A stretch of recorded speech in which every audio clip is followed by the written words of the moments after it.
Hello everyone, and welcome back to the Web3 Daily. Today, let's dive into a market that feels a bit hard to read, doesn't it? We're seeing major assets moving sideways at key levels, caught in a tug-of-war between positive macro news and shrinking trading volumes. At the same time, the battleground of Layer 1 blockchains is shifting dramatically, with the former king, Solana, now facing serious challengers. And on a deeper level, institutional capital is entering the DeFi space in a completely new way we haven't seen before. What do all these signals mean when you put them together? First, let's get a feel for the overall market. It seems like we're in a bit of a holding pattern lately. Prices are consolidating around crucial levels, struggling to break out or break down. While the external environment sounds promising with potential Fed rate cuts and optimism from US, China trade talks, which are all potential tailwinds, I wonder if you've noticed that trading volume is actually declining. What does that tell us? It suggests that the big money is staying cautious and isn't rushing in just because of the good news. Everyone is waiting for a clearer signal. So, in this indecisive phase, we need to be extra vigilant and mindful of potential market volatility. Alright, let's talk about the major shift happening right now that a lot of people might be missing. The fundamental business model of public blockchains is being completely rewritten. Do you remember earlier this year? The entire market was obsessed with Solana. The memecoin frenzy was a global phenomena, and Solana was printing money, at one point capturing over half of all Layer 1 fee revenue. But now, that number has plummeted to just 9%. So where did the money go? The answer might surprise you. It flowed to Hyperliquid and BNB Chain. Together, they now command over 60% of the market share, with Hyperliquid alone accounting for nearly 40%. This signals a crucial trend shift. First, the emotion-driven meme coin hype on Solana has finally cooled down. That kind of speculative fever brings massive traffic, but it comes and goes quickly and isn't sustainable. The real key here is the explosive growth of on-chain derivatives trading. Think about it. Which involves more capital and complexity, trading perpetual contracts or just swapping some random token? The answer is obvious. Every derivatives transaction generates far more fee revenue for the chain than a simple token swap. So, even if there are fewer people trading derivatives than flipping meme coins, the value they generate is on a completely different level. The rise of Hyperliquid and the boom in derivatives protocols on BNB Chain are perfect examples of this. Plus, BNB Chain has a unique advantage: the massive user funnel from Binance. It can continuously channel users and capital onto its chain, something other blockchains can only dream of. So, what this tells us is something profound. The long-term viability of a public chain depends on its ability to support high-value, capital-intensive applications. On-chain economic activity is shifting from a focus on breadth, the number of transactions, to depth, the value of those transactions. For Solana, the challenge is immense. It either needs to quickly incubate new applications within its ecosystem that can attract significant capital, or it has to hope the next wave of speculation happens on its turf. Otherwise, as long as market volatility and demand for derivatives persist, the L1 fee market will remain dominated by Hyperliquid and BNB Chain. This isn't just a shift in revenue, it's a migration of the entire on-chain economic center of gravity. Next up, let's get into what I think is the biggest and most forward-looking story of the day. A Nasdaq-listed company, SharpLink Gaming, just made a massive move. They're deploying $200 million worth of their corporate treasury, Ethereum, onto Linea, the Layer 2 network from Consensus. When I first saw this, my immediate thought was, this is a huge deal. This isn't just some whale depositing funds into a protocol like we see every day. This is a publicly traded company executing a highly complex multi-party collaborative strategy to generate compound yield on-chain. It's like they've just drawn a treasure map for every traditional financial institution looking to get into DeFi. Just look at how sophisticated this setup is. First, they're using the Linea L2 network as the foundation, which solves the performance and cost issues. Then, managing the assets is Anchorage Digital Bank, a fully regulated digital asset bank, providing custody for the whole operation. This solves the biggest institutional concerns: security and compliance. Finally, how do they generate the yield? They're partnering with ether.fi for liquid restaking, and then they're using those restaked assets to secure a project called EigenCloud, earning additional rewards for providing that security. The most brilliant part of this whole thing is the yield stacking model. SharpLink's capital is earning from 3 different layers simultaneously. First, the native staking yield from Ethereum itself. Second, the restaking rewards from securing EigenCloud. And third, Direct incentives from the Linea ecosystem for bringing over that massive chunk of capital. It's like renting out one asset to 3 different tenants and collecting 3 streams of rent, all within a regulated and efficient framework. The significance of this is profound. It's basically a proof of concept for every publicly traded company with a massive cash reserve. It shows that the Web3 infrastructure from L2S to restaking protocols to regulated custody is finally ready to handle the complex needs of the big leagues. As Ethereum co-founder Joseph Lubin put it, this is part of making Ethereum more productive for institutional capital, and he believes it's a model other institutions will follow. This could be the floodgate, and if it opens, we could see trillions of dollars from global corporate treasuries start pouring into the world of DeFi. Now for a story that could upend the $100 billion market. The blockchain-based prediction market platform, Polymarket, is preparing to reopen to US users before the end of November. You might recall that back in 2022, Polymarket was hit with a hefty $1.4 million fine from the CFTC and was forced to exit the US market. But this time, they're coming back with a legal playbook.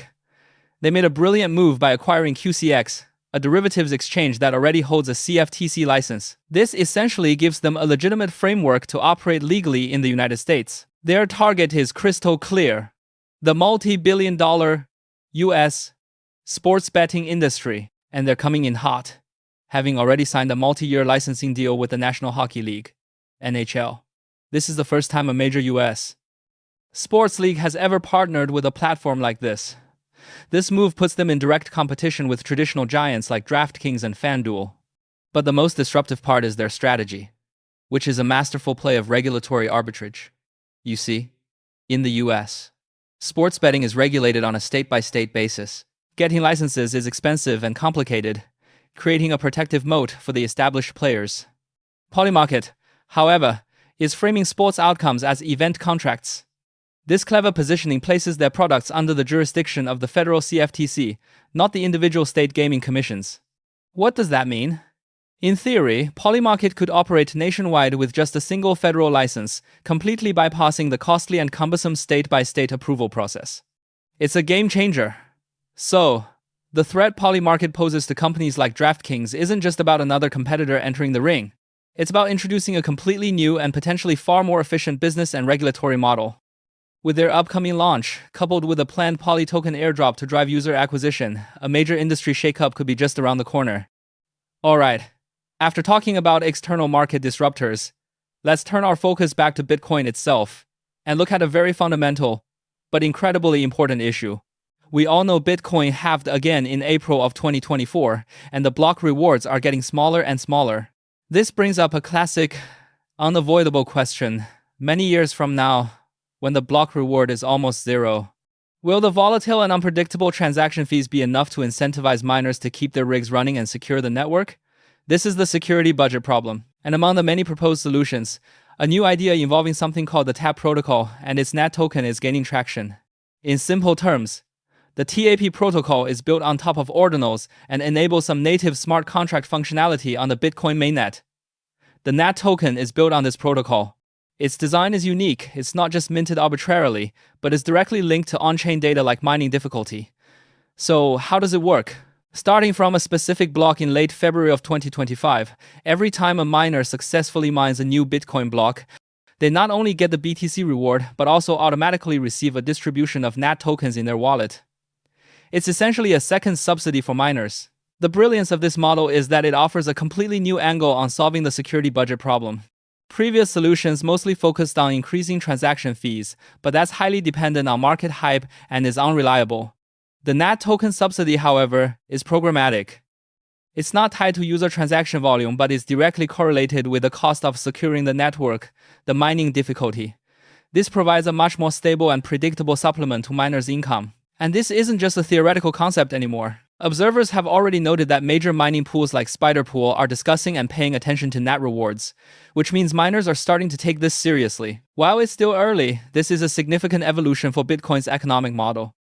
Without changing Bitcoin's core rules, it's like adding a new kind of insurance policy for the network's long-term security.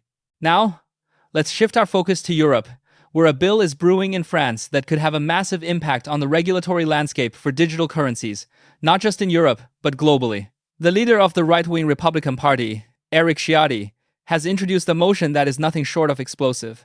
to embrace Bitcoin and cryptocurrencies.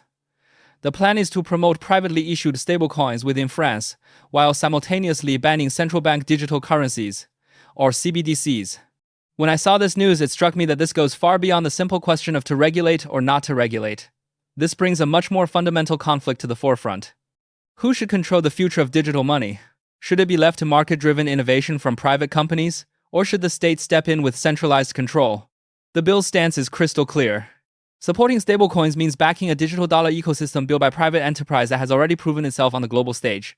Banning CBDCs, on the other hand, is a direct challenge to the digital euro project that the European Central Bank is actively pushing. Many are concerned that CBDCs could lead to unprecedented levels of financial surveillance and violations of personal privacy.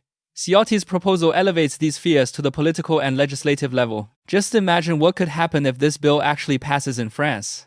First, France would instantly become a hotbed for stablecoin issuers worldwide, likely attracting a flood of capital projects and talent. Second, as a core member of the EU, France's decision would have a huge ripple effect on the entire bloc's policy direction. It could force Brussels to re-evaluate the necessity of the digital euro project, and might even spark a Europe-wide debate about the respective roles of the public and private sectors in the future of money. So this isn't just about France. It could very well be a pivotal moment that defines the future of Europe's digital financial landscape. Alright, let's switch gears and talk about RWA, the real-world asset tokenization space. This sector just saw a massive development. The undefeated UFC legend, Khabib Nurmagomedov, has teamed up with Multibank Group, one of the world's largest financial derivatives institutions, to create a multi-billion-dollar joint venture. Their mission is to build the world's first regulated tokenized sports ecosystem. So what's the game plan? They're planning to open 30 high-end Khabib gyms worldwide and then tokenize all of his sports brands like Gameplan and Eagle FC. The entire ecosystem will be powered by a token called $MBG, which fans can use for memberships, events, brand interactions, and so on. But to me, the most fascinating part of this isn't just another celebrity token launch. This is a masterclass in solving the code star problem for any Web3 project. Think about it. What's the biggest hurdle when launching a new blockchain ecosystem? It's user acquisition. You have to burn a ton of cash building a community from zero. But the Khabib and Multibank partnership is just brilliant. Khabib has tens of millions of diehard fans across the globe. That's a massive, pre-existing, and highly engaged community. They're not trying to force non-crypto people to get into crypto. Instead, they're tokenizing the things their fans already love, like the gyms and the fight brands. This shifts fans from being mere consumers to being participants, or even co-owners, of the ecosystem. This strategy effectively converts the immense influence of a top-tier global IP directly into a user base and network effect for a new ecosystem. This could be a new playbook for taking RWA mainstream, combining a globally recognized brand with compliant financial infrastructure and leveraging an existing community to inject real playbook, sustainable value and energy into Web3. Finally, let's zoom out and look at the big macro picture. Bitcoin recently broke through the $115,000 mark, with Ethereum following suit. And a lot of people are feeling like the bull run is back on. But I have to say, the driving force behind this rally might not be what we insiders want to see. It's not primarily coming from a tech or application breakthrough within crypto, but rather from the expectation of easy money from the traditional financial markets. Basically, there are two key macro factors at play. First, US. Inflation data came in lower than expected, which has the market almost 100% convinced that the Fed is about to cut interest rates. A rate cut means more liquidity in the market, which is obviously a huge tailwind for risk assets like Bitcoin. Second, the successful trade talks between the US and China have boosted global risk appetite significantly. When people are less fearful, capital is more willing to flow from safe havens into our market. However, there's a crucial and frankly somewhat unsettling signal here that I want everyone to pay attention to. This price rally has been accompanied by shrinking trading volume. The price is going up, but the number of participants and the amount of capital aren't keeping pace. This is a classic price-volume divergence. What does it mean? It suggests that the market is currently being driven more by smart money macro traders who are betting on Fed policy, rather than a flood of new capital or long-term investors rushing in based on crypto's fundamentals. So even though analysts are already calling for a $120,000 price target, we need to be clear that the foundation of this rally is fragile. It's highly dependent on continued positive news from the external macro environment. If the winds change direction over there, a market correction could come very, very quickly. Alright, that's all for today's Web3 Daily. If you found this helpful, please remember to hit that like button to show your support. Every day, we sift through the Web3 world to bring you the most crucial news that's closest to the money. And we hope that by breaking down these curated stories, we can help you make more rational and informed decisions on your Web3 investment journey. Also, I've prepared exclusive registration links for major exchanges in the comments section below. These are high rebate offers we've secured specifically for our followers, and we hope they can help you save some costs on your investment path. Let's all stay rational, move forward steadily, and build our wealth gradually in the world of Web3. May every one of your crypto assets see steady growth, and we'll see you tomorrow.